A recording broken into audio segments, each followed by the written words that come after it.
You've read through the statement too. Your take on what's developing in Frankfurt, Germany this morning?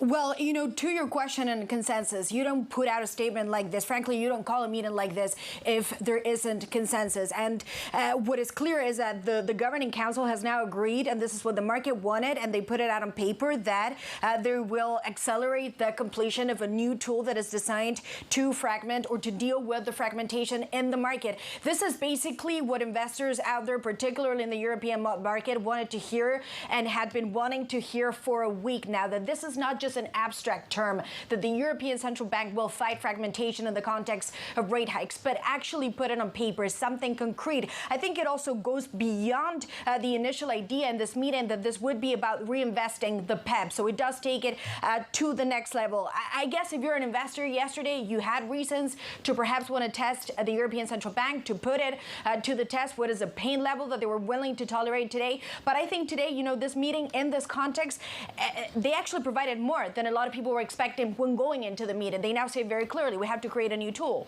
And that tool doesn't exist yet, and that's the problem for them at the moment. I have to say the bond market's pretty calm off the back of this. Euro-dollar's rolled over a fair bit, almost unchanged on the session now to 104.28. If you're just tuning in, you missed the whole of this morning.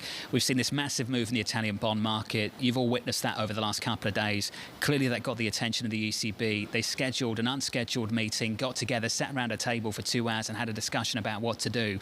They've reaffirmed something we've been talking about for weeks now, reinvesting PEP, but they go a step further, kinder. And it's the kinder that's going to shape this market this morning. Here's the kinder. The Governing Council decided to mandate the relevant Eurosystem committees together with the ECB services to accelerate the completion of the design of a new anti-fragmentation instrument for consideration by the Governing Council. There's a few steps here, Tom. You've got to come up with the instrument. Then it's got to be approved by the Governing Council. I don't know how long that's going to take. And in between, I have no idea what's going to happen with the bond market either. Your Italian 10-year this morning, 3.89. Yeah, John, I want to make clear, Euro moments ago, breaking through and breaching where we were at 1:18 a.m. New York time, and it's a weaker Euro. Basically, it's gone completely round trip on the strength of the hope of that meeting. So I do think that's really germane here with Euro 104.36. Maria, any indication of how long this is going to take? Any indication at all?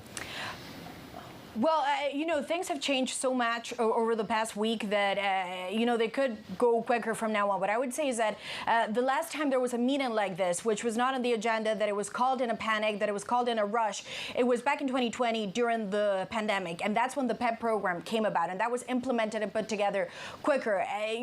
That is essentially the comparison that we have to this. The statement clearly doesn't say it. But to me, the fact that yesterday you have Isabel Schnabel coming out with there are no limits to what we can do, and now today say let's get to work and put it something or create something that is an effective tool, does show that behind the scenes in the Governing Council, at least they're more united than they were a week ago, where they weren't simply able to answer that question. Maria, is a general statement, is it Brussels, or right now is it every nation for themselves? No, I think, I think a lot of things have changed. And when you compare this to the sovereign debt crisis, if you look at everything that's happened since the pandemic, it is clear that the European Union is becoming, in many ways, a fiscal monetary union and a political union. It's not just a simple trade bloc. But I think in the process, of course, there's questions about the fiscal that come with this. And I guess some of the members in the Governing Council will say, if we provide this tool, we also want to see guarantees that some of the countries, particularly in focus on this, are going to take things seriously, that things are going to change in terms of the fiscal story too. Maria, do you have the sense that the ECB and the Governing Council was taken off guard on how quickly and violently the Italian 10-year yields moved?